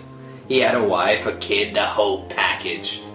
But still gave in to his desire to work hard, even to a point where he had to entertain himself at night, which I know you can relate to. Whether or not he should have taken his family with him is up for debate, but... Enough! Fine. I'm only asking, where did it get him? Raising his family, serving his purpose. Give up? The same place Alfred ended up, unfortunately. All for entertaining your desires, be it fears or fantasies. Why are you here? Joker hops up and saunters over to Bruce. I'm here because it's time you finally got the joke. Now I'm sure I'm going crazy, if you're my only voice of reason. Think for a moment, Bruce, about our time together, our rise to power, our iconic struggle. You were always my inspiration. I saw you out there never giving up, and felt determined to be the most me I could be, going strong through the bitter end, allowing you to be the fullest you. We reached our prime and our rivalry peaked, allowing me to go out on top, leaving my reputation among Gotham crime lords unrivaled. And what have you felt since then? Immeasurable emptiness. I felt empty my entire life. But never emptier. What I'm trying to say here, friend, in the most delicate of terms, is I was always there for you. The yin to your yang. Maybe your time was supposed to end the moment you ended mine. That was it. Your last hurrah, Bruce. And the fact that you can't see that for yourself is the greatest punchline of my life. Bruce's jaw drops as he stares into the fire. Joker cackles. Yes, now you get the joke. Good or bad, it's never mattered. Only there for each other because we had nothing else. Life's little gift to us. Bruce stands, trying to fight these words. No. Yes, and now that you get the joke, you can see it everywhere. In Robin's corrupted innocence despite your best intentions. In the trust you show your girlfriend when she knows how she acts around Daddy.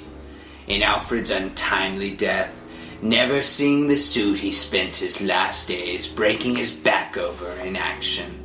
Sometimes, whether we like to admit it or not, there are just too many signs for us to ignore. The Joker's laughter takes over to the point of intensity, yet with those final words, Bruce flashes back to Alfred saying the same thing in reference to continuing to fight. Bruce faces the Joker, now rolling on the ground in uncontrollable laughter. He makes his way to the grandfather clock. Joker takes notice. Wait, where are you going? To finally finish you off for good. Wait, Bats, no! Bruce exits, closing the clock door behind him.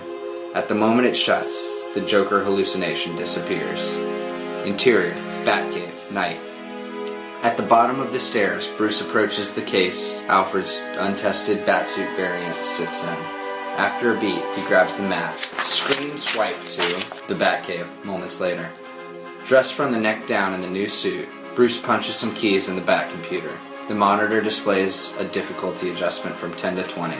He slams a large execute button and puts on the mask. The camera pulls out. A new Batman. The monitor reads, begin course. Batman sprints through the spinning karate rods and stunning lasers. Dodging every strike, he jumps onto a springboard past the karate rods, bouncing off a trampoline on the wall. The jets on his boots activated as he flies over the balancing pitfall, consistently dodging all the laser blasts. He lands in the middle of a ring. Laser turrets rapidly rise from the ground. Batman dodges every blast, punching and kicking turrets to deactivate them. As the last remaining turrets sync up their aim following Batman, he activates the suit's invisibility and races away, knocking over the turrets as they fire aimlessly. A horn. Batman spins to see the monitor, reading 29.37 seconds. A beat passes, and the words "record time" flash on screen. Breathing heavily, Batman pulls off his mask. He smiles. Thanks, Alfred. Talia appears out of the shadows, making herself known. Bruce notices her and smiles. Let's go. Talia lights up, running to his side. They embrace for a moment, then walk toward the Batwing. Talia stops. But Bruce, we still don't know where we're going. Bruce yells back at her, walking forward with purpose. I do. Exterior, Raish's fortress, night. The Batwing swoops into view in front of a snow-covered mountain plain, landing a few hundred yards from a castle-esque structure built into a hillside. Superimpose. Arkhangelsk, northern Russia. Batman and Talia exit the Batwing. Batman looks toward the outpost, and from his POV we view Raish's fortress with binocular vision, flipping through standard and infrared lenses. Many armed shadow guards patrol the building. There are about 30 shadow guards, all armed with assault rifles. They've got the entrance completely guarded. We'll never make it in without a distraction. Back through Batman's POV, he notices an open hangar at the base of the fortress. A biplane propeller begins spinning. Oh no. What is it? A beat. Batman looks back and forth from Talia to the hangar. I found our distraction. Wait for me to move. That's your signal. Bruce. Suddenly, Batman interrupts her, rips off his mask, and pulls her into a passionate kiss. In the distance, the plane leaves the ground. They embrace for a few moments before Batman gently pulls away. He backs up a few paces as he equips his mask, holding eye contact with Talia. Spreading the suit's wings, he blasts off. Batman rockets toward the plane. His thrusters die down. He shoots a grappling line from there, gripping the tail of the plane, and he pulls himself up to it, shifting it. A guard pops out, firing a pistol at Batman. Batman moves up and snatches the guard out of the seat, knocking him out. Batman pulls the guard's parachute line and drops him. Atop the base, a tower guard radios Raish. Sir? Raish's fortress, command room. Raish surveys his X-ridden world map. A nearby radio goes off. Sir, someone's attacking our plane. Raish races to his receiver, but responds calmly. It appears the detective survived our attack after all. Shoot the plane down. Sir? I said shoot it down! Tower guard to the anti-aircraft gunner. Fire! But that's our plane. He said fire! At the plane, Batman knocks out the pilot and jumps into his seat. Bullets fly through the machine as it rolls and loops through the sky. The engine screams, dying, as the wings fall off and the plane disintegrates. Batman jumps from the cockpit. The plane explodes as it zooms toward the fortress, spinning, bullets whizzing by. Batman tosses a barrage of batarangs at each of the anti-aircraft guns, each exploding on impact, disabling them. Batman lands atop the fortress, kicking a guard out of his path, and he's quickly surrounded by 20 others. He grabs a gun from the hand of a nearby guard and bashes him in the head with it, then throws it at another. Others run at Batman from behind. He takes them out by performing a spin kick, and simultaneously throws a bolo at two guards raising their guns from afar. A guard charges at Batman, who ducks, grabs his leg, spins the guard around, and hurls him into four others. Another charges Batman from behind. Batman elbows the guard in the gut, grabs him by the shoulders, and throws him over his head at the remaining guard at the door. Batman walks past the mass of unconscious guards, takes his belt buckle off, and folds it into a buzzsaw, using it to cut through the door. Finally, Batman enters Raish's fortress. Exterior, Raish's fortress, base. Talia approaches the hangar, keeping to the shadows. She spots a group of shadow guards wearing gas masks, exiting a doorway, carrying crates, headed towards an airship.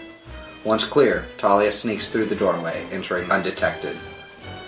Raish's fortress hall continuous. Batman runs down a long hall. He approaches the door at the end and attempts to enter, to find it's locked. Raish's guard room continuous. Batman kicks down the locked door from the outside and steps into another room full of guards, who immediately attack. Dodging bullets, Batman jumps at a guard with a riot shield. He rips the shield out of his hands, quickly bashes him with it, and shields himself as the bullets follow his path. Batman activates his stealth and lifts the shield over his head. A beat as the guards stop firing, confused when they don't see Batman behind it. He hurls the shield at the shooters, knocking them out. Guarding the opposite door, only 2 guards remain. A curious guard cautiously steps forward, probing the room. What, is he like a ghost or something? Not yet. Suddenly, the gun smashes into the guard's face, incapacitating him. Batman uncloaks himself and turns to the remaining guard at the door.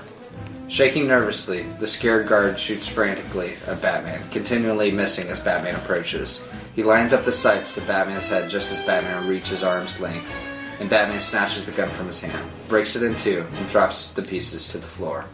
A beat as the guard shakes. He beckons toward the door. Right this way, sir. Batman approaches the door, knocking the guard out as he passes. Thanks.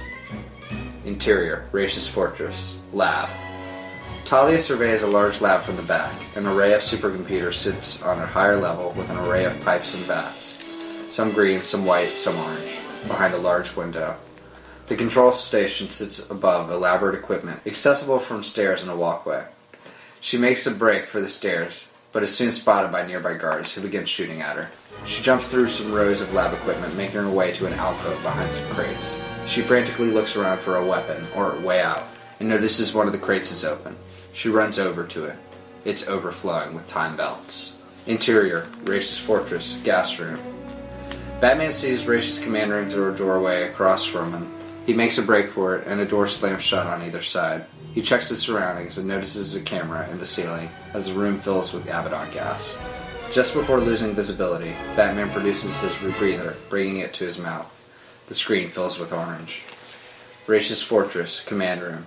From a monitor, Raish watches Abaddon clear from the room to reveal Batman waiting impatiently. Raish presses a nearby button, and the door lifts across the room. Batman emerges from the fog inside, pocketing his rebreather. Detective? Raish? I suppose I shouldn't be surprised to see you here, instead of Uwu.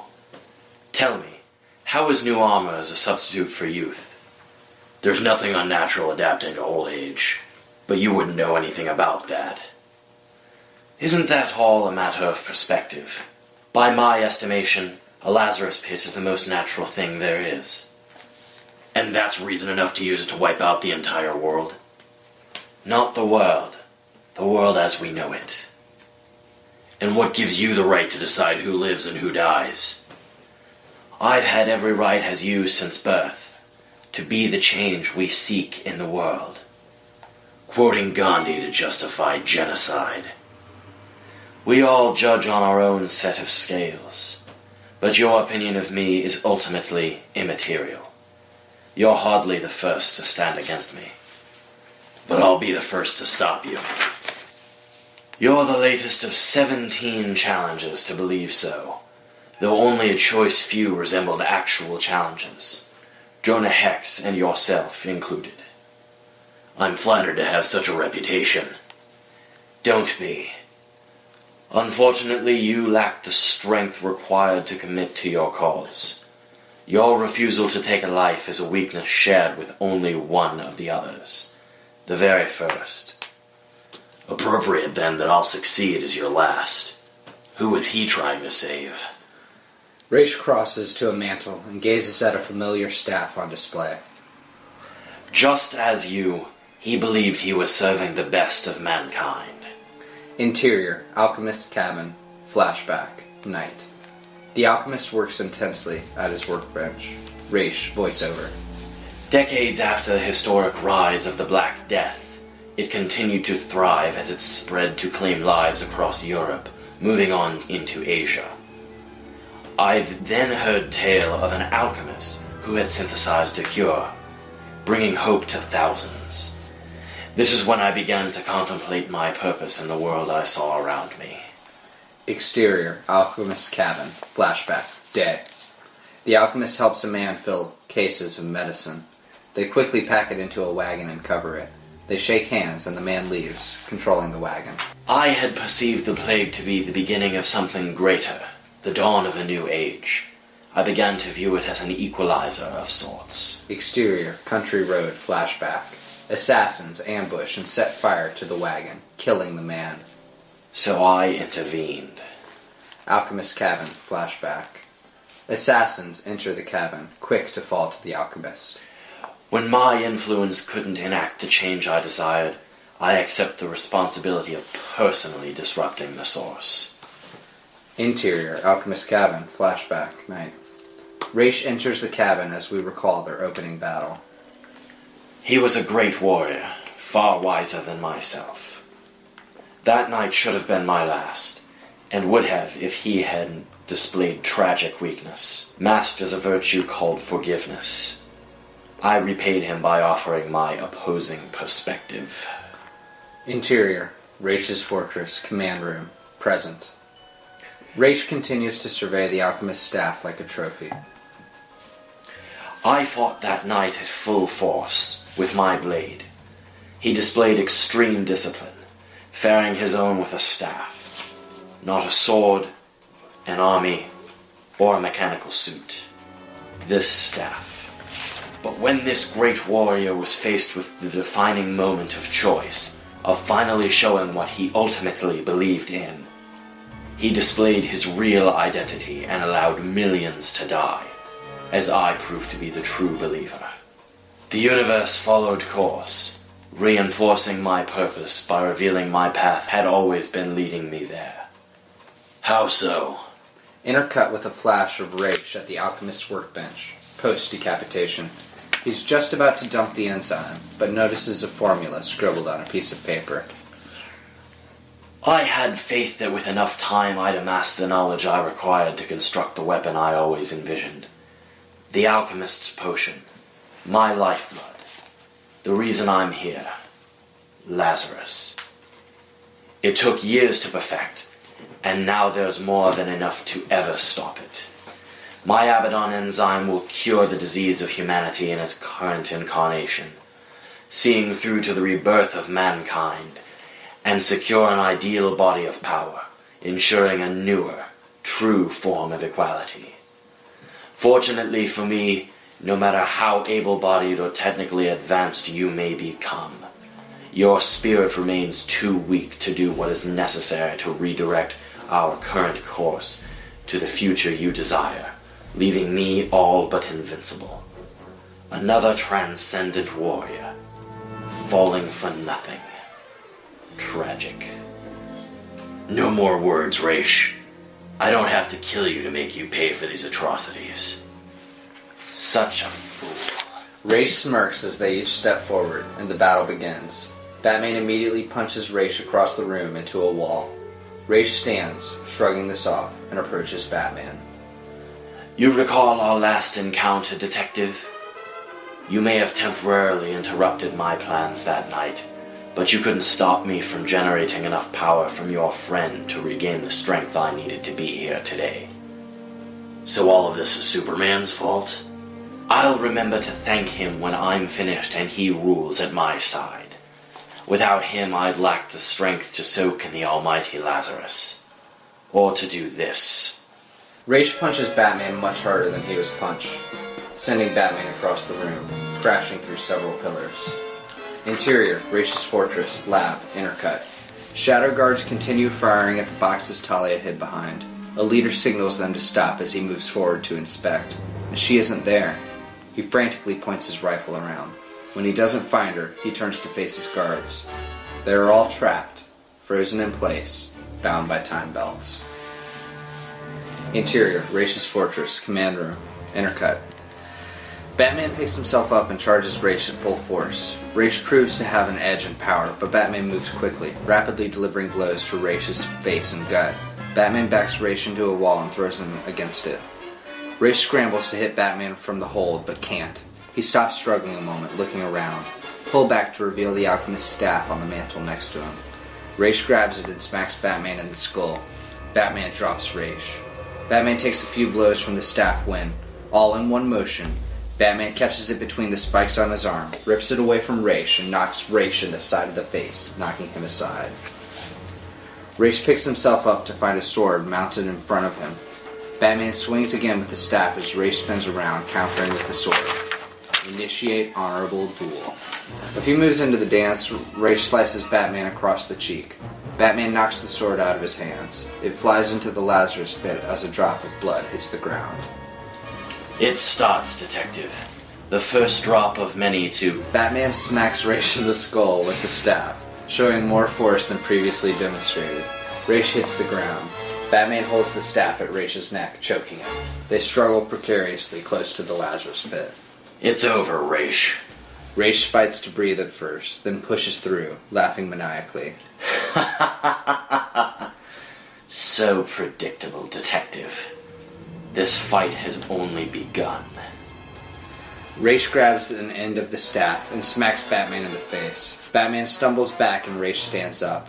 Batman regains his footing and looks back at Ra's, who spreads his arms and falls backward into the pit. Batman rushes towards him, but is too late.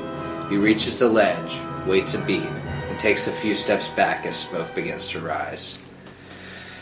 Interior, Ra's fortress, lab, intercut. The lone unfrozen guard approaches the crate of spare time belts. He grabs one and stares at it, befuddled. He activates it anyway, makes adjustments, and stands by, waiting. A beat. Talia peeks her head up around the corner, and the guard spots her, throwing the belt at her. It connects, and she fast forwards for a moment, resuming normalcy on the walkway above him. He shoots at her, and she dives into the control booth. The guard rushes to the stairs that lead up to the walkway. Ra's fortress, command room, intercut. Batman flips the staff in his hand, waiting, and the room is engulfed in green smoke, followed by maniacal laughter. As the smoke clears, close in on the evil eyes of Ra's al Ghul. Now powered by Abaddon and totally insane, a revitalized Ra's leaps from the pit, charging Batman. Batman swings the staff, but in one motion, Ra's snatches it out of his hand, breaks it across his back, and kicks Batman across the room. Batman lands next to a large vacant antechamber. He looks up to see Ra's running at him and yanks a nearby power cable out of place, shoving it into Ra's body, stunning him for enough time to stand up. As he does, Ra's angrily bats Batman away with the brunt of his arm. Batman activates his wings midair, nimbly landing on his feet. He kneels, lines up with Ra's, and activates his jets. He strikes Ra's with incredible force, then lands at his feet to fight. Ra's lab, intercut. Talia picks herself up from the floor and looks around, attempting to analyze the multiple computer interfaces. Rushed footsteps grow closer as she runs frantically to each station, unsure of what action to take. The guard reaches the doorway. Talia stands still, backed against the massive hardware. He steadies his aim at her. Stop! You wouldn't risk hitting this equipment. Neither move. A beat. Talia paces in front of the computer. His gun follows her. My father has gone insane. He just ordered his own plane to be gunned down. He has no alliance with anyone but himself. He's a decision away from ordering your own death. No reaction. Classic standoff. Then, the guard produces a time belt and lobs it at Talia. She quickly counters and sends it rocketing back towards him. He begins to fire just as the belt binds him, and slow motion suddenly takes him over. Talia leaps out of the line of fire to another wall of monitors. In front of her is a lever. She notices the label reading chamber pressure and makes a quick decision, pulling it straight down with full force. The multicolored chambers on display behind Talia all burst in succession, and she spins around just in time to see a wave of Abaddon engulf the control booth. Ra's fortress, command room, intercut. From the ground, Ra's trips Batman, then tosses him over his shoulder into a corner. Batman attempts to jet over Ra's head, but just as he passes him, Ra's snatches Batman by the boot, slamming him hard into the ground. Ra's places his boot over Batman's face, and lifts his leg to stomp, when Batman activates his jets again, skidding to safety. He flips onto his feet and hurls a batarang at Ra's, who ducks away as the batarang lands, sticking into a tank in the background. Batman and Ra's run at one another. Batman produces a bolo and tosses it at Ra's. Only meters away, Ra's catches it midair and beats Batman in the face, using the bolo like a flail. After a few hits, Batman falls and spits out blood. Batman quickly produces his double-bladed short sword and splashes the bolo as Ra's swings it down, severing the line. Ra's drops the remains and counters Batman's swipes. Batman fires quickly, his breathing audibly labored. Ra's blocks his reach and knocks him back into another pillar. The blade sticks straight into the rock. Batman reaches up and attempts to pull it out, and Ra's headbutts him in the gut, knocking the wind out of him. Ra's holds Batman's limp body before him, right shoulder against the wall, left hand on the sword handle, and Ra's begins to chuckle. Then, an eruption behind the pillar as the Lazarus pit explodes, producing a green fog. Red warning lights activate. Ra's head snaps toward the window. Orange smoke rises from below. What is this? How is it possible? Interior, Ra's lab, intercut. The thick orange smoke clears to a thin fog. The tanks are empty, chemicals coating the lab. In the doorway of the control booth, a time belt sits next to a gun and a pile of dust. A foot steps through. Pull up to reveal Talia, holding a familiar vial, now empty. Thanks, Alfred. Interior, Ra's command room, intercut. Ra's holds Batman against the pillar, furious. Your fight ends now. Ra's pushes Batman's left arm back against the pillar as we hear two distinct snaps. Blade and bone. Batman falls. Ra's picks up Batman by his newly broken arm, swings him around, and tosses him at the tanks across the room. Batman fights to get up, resembling his struggle in the bank. He gives up, limp and defeated. Ra's approaches Batman, picks him up by the throat, and slams him into a wall next to the tank, holding the good end of the broken sword at his throat. I say this for the final time. Goodbye, detective.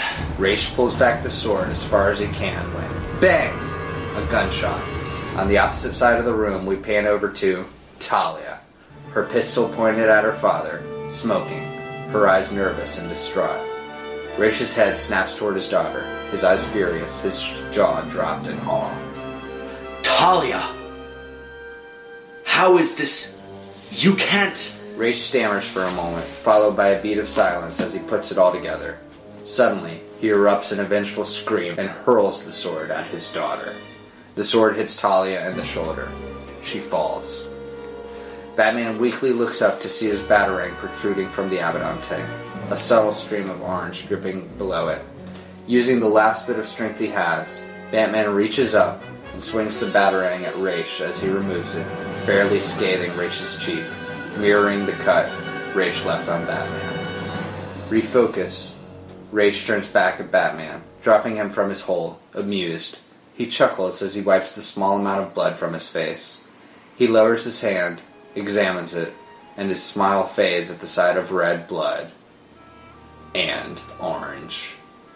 Ra's eyes suddenly widen, and he looks up to see Batman, kneeling, panting, holding a batarang dripping with poison. No. Ra's falls to his knees. His aging is more gradual than previous Abaddon victims. After a moment of processing what is happening, he looks up to Batman, and his expression transforms from fear to genuine pleasure. I was wrong about you, detective. You do have the strength to kill. I haven't killed you, Ra's. The Lazarus that's been working forever to keep you alive is warring against the Abaddon enzyme you've programmed to kill immediately. It's bound to your blood, permanently neutralizing your immortality. You're not dying.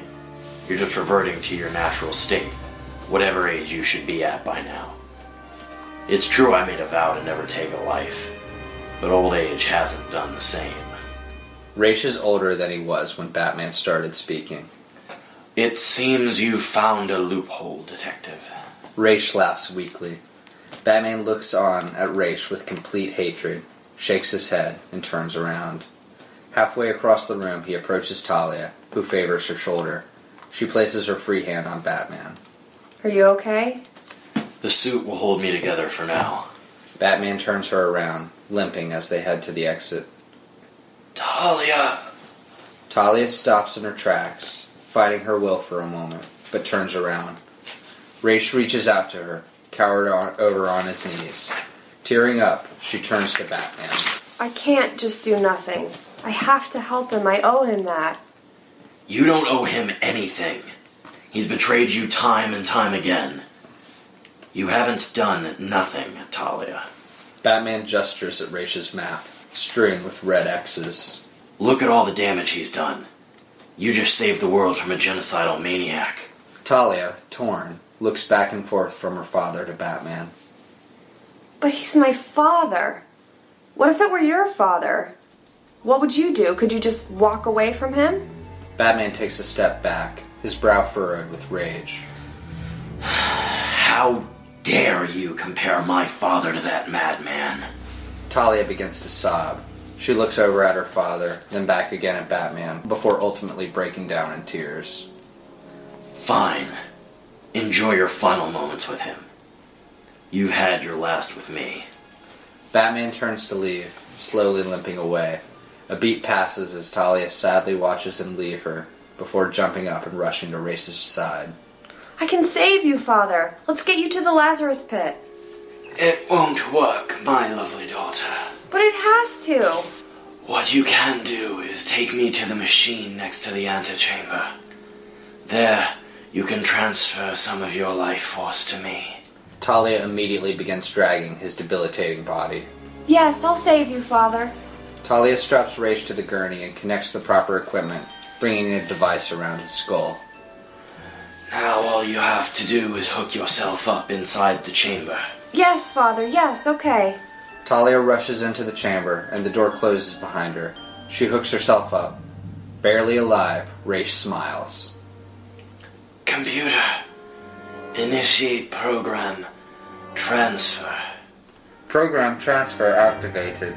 Spirit transfer and overriding initiated. Talia's eyes widen. What? She struggles with her restraints. The system begins its processes. It's too late. Race resembles a corpse. You're far too trusting of someone you've betrayed now for a third time. And now I assure that it never happens again. I will finally have complete control over both of us. My mind and your body. Rest assured, I will gain the detective's trust and use your relationship to kill him in the night, finally redeeming your excuse for a soul. All these years, and you've proven to be my only true weakness. Ironic now that in your final moments, you act as my salvation. Talia gives up struggling. She's heartbroken, devastated. You are a madman. Not for your actions, but for actually believing you'll ever defeat him. One day my beloved will make you pay for your atrocities. Race manages a weak, raspy chuckle. The disrespectfulness of an unruly daughter. I won't miss it. Goodbye, Talia. Talia closes her eyes. Intercut footage of her laughing and dancing with Bruce on their date in Milan. Goodbye, beloved. The flashes fade to black, and Talia is dead. Mind purge complete. Talia's eyes flash open, the life behind them filled with the evil vigor of Ra's al Ghul. The machine unlocks and the headpiece detaches. Talia rises from her chair, exiting the chamber with purpose. She looks to the gurney just in time to see Raish's body turn to dust. Raish, now living in his daughter's body, rushes toward the exit. Beloved, wait! Far down the hall, Batman jumps up to an open window. He looks back toward Talia, scowling in disappointment. A beat later, Batman extends his wings and jets away.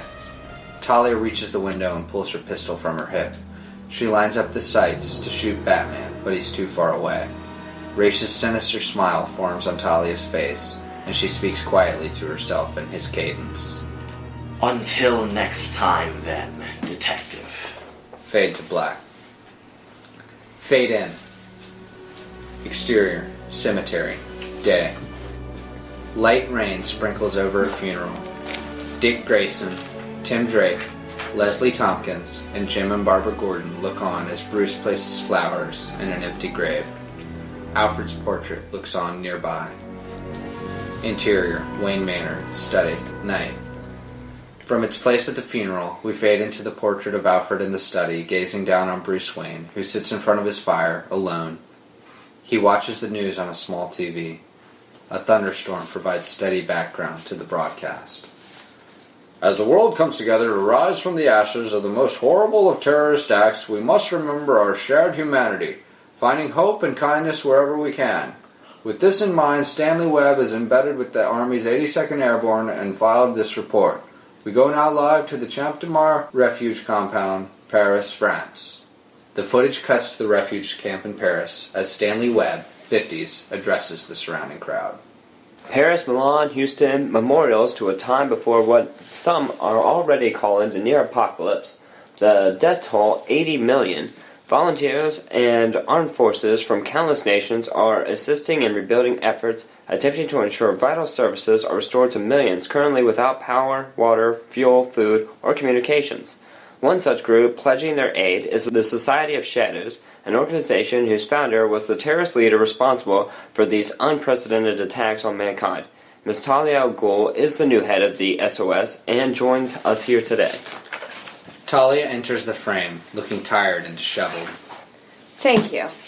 I wish to offer my life to assisting in the rebuilding of the regions targeted by my renegade father. Webb attempts to ask a question, but Talia continues. I know the horrors my father has wrought this world, and I will live the rest of my days with the weight of his actions on me. But consider that the inventor of dynamite, the WMD of its day, was the same man who founded and funded the Nobel Peace Prize. Alfred Nobel will influence the direction of our society above the demented legacy of Ra's al Ghul. From this point on, we must look forward to the future as one society, and while we're thankful that the legendary Batman stepped in to assist this time, we must live on knowing that there won't always be... Click. The TV cuts off. We close in on Bruce's face, emotionless. He stands, revealing a cane he uses for assistance. He limps toward the door, thunderclaps filling the silence. Slowly, he opens the door and exits the room. We pull back, revealing a radio on the corner of his desk. Its bulb lights up, and static breaks the silence. All officers in the area, we have a 211S silent alarm going off at Gotham First Bank and Trust. The knob turns, and the door slowly begins to open back up. Interior, Batcave, moments later. Close up on Bruce's hands as he equips the Batsuit gloves. He pulls the mask from its place. We never see his face. His gloved hands lift open the Batmobile hatch.